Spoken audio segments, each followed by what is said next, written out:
Welcome to the second episode of the Unusual Whales recap of what has changed on our website and our other products. First of all, you can go to the Unusual Whales changelog, which you can access from the top bar here. And if you click on it, you get to this nice page where you can see and where we log what new features or changes we have brought to the website, to the app, the Discord bot, and other stuff. So let's first go over it, because since the last episodes, quite a few changes have landed on the platform. We have brought the 0 DTE market teeter to the Discord bot as well. If you go to the sidebar and select options data, and then you select 0 DTE flow, you actually get to this beautiful page, which brings down the 0 days to expirations options flow and aggregates it based on different kinds of issue types. So we have here 4 charts. One is the equity, one is the index, then we have just everything aggregated together, and then the other one is just the ETFs. You can select the moneyness level. For instance, we might only be interested in out of the money. So that's the out of the money 0 DTE ETF options flow. We can compare the out of the money versus the in the money flow. Looks similar, and you can do that also for stocks. So we can compare here out of the money to in the money. And that page gives you a great overview about the 0 DTE options flow. And you can now access that also via the Discord bot. And if you're interested, you can buy a Discord bot server subscription for your own Discord server, and you want to use our bot there and use those commands. Let's get to our second feature that has landed on the Unusual Whales platform, which is on the flow. So we have updated the volume, which is now clickable. And if you click on it, for instance, for this 0 DTE Barber 99 put, you get a breakdown of the volume based on the fill price. So on the left side, we can see how much of the volume in the last 40 days happened at what fill price. You can see a quite large sum of the volume has happened at around $1 or less. And when a contract was much more expensive, not so much volume has happened there. You can break down this volume by fill price, by source. So now we can see a lot of just like normal execution. There's a little bit of sweep volume in here. And then at 164, we have some volume coming from floor. And this is also being visualized in this pie chart, where you can see the breakdown of the normal volume versus cross, floor, and sweep. And then as well, you can see there's like a little bit stripe there. This means today that this is all of the stripe normal volume that has occurred in the last 14 days prior.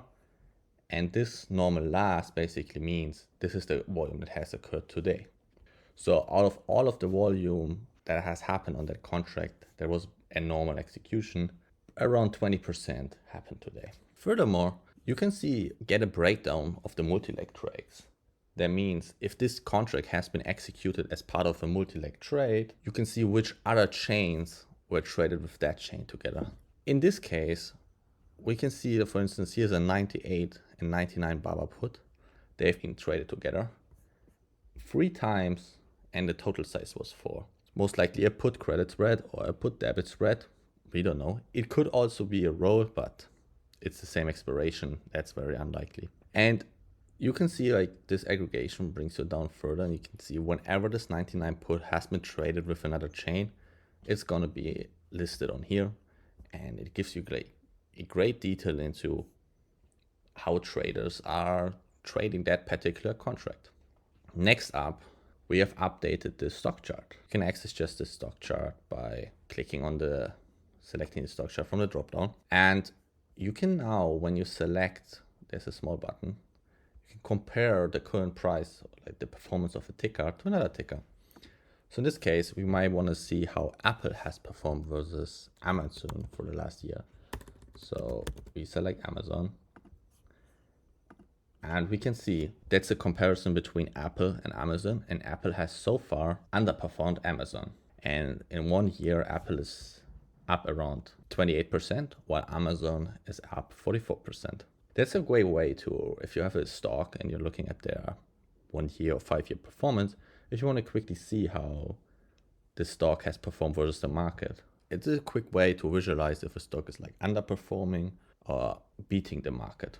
Furthermore, on the topic of analyzing a ticker, we released a new page called the Financial Breakdown, which is valuable for value investors. They want to see where the income of a company is coming from and how good their numbers are. In this case of Apple, we can break down their revenue by product here. For instance, if we are interested in only seeing how much the service component of Apple has grown, we can just unselect everything.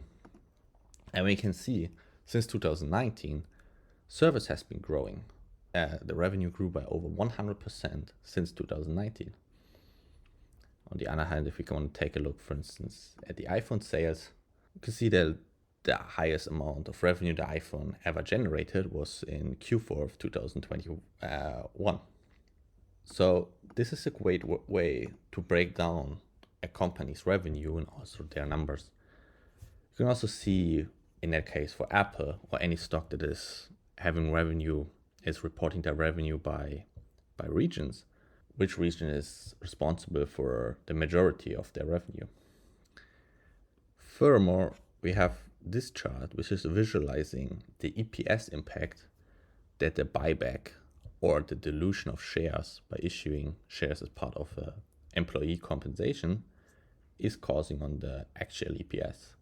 So in the case of Apple, if we go further on, we can see that the RSUs outstanding are constantly decreasing. You can see that Apple is also buying back shares pretty much every quarter. And the number of outstanding shares for Apple has decreased by 15% since 2019. And this effect is basically what's coming back to the EPS. Because of the constant buybacks that Apple is doing, their actual EPS per share is growing. And that has grew by almost 16% since the start, higher than what it would be if Apple wouldn't be buying back any shares. So that's a great way to see the great impact of buybacks that companies are utilizing. And then on the API side, we released a couple of new endpoints. We have the Greek flow and the group flow, which is like thematic flow. And we just released also a NOPE endpoint. Let's take a better look at that.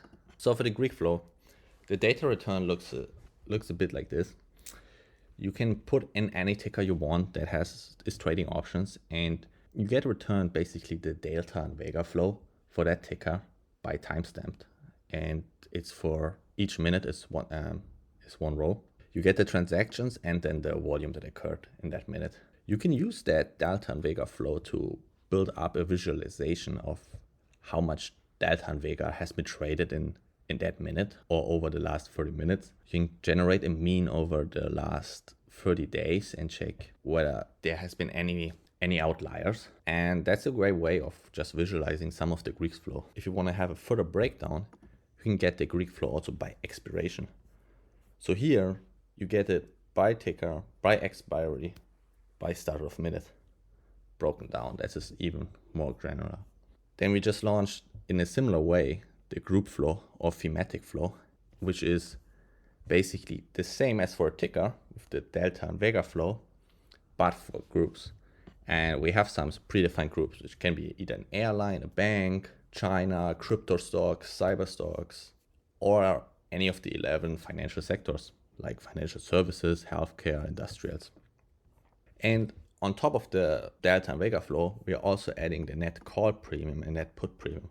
So you can create a net flow chart just for that particular group. And then we are now bringing the long awaited and often requested feature NOPE into Unusual Whales, where NOPE is a net options pricing effect which emerged out of a discussion on the Unusual Whales server.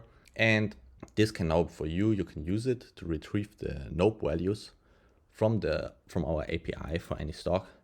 You just put in whatever stock you have or you want to see their NOPE values, and then the return data looks a bit like this, where again for each minute you're gonna get a NOPE value, and that way you can visualize for yourself how that NOPE looks over the last 30 minutes, the last 30 trading days. If you have any feature requests, feel free to email support@unusualwhales.com.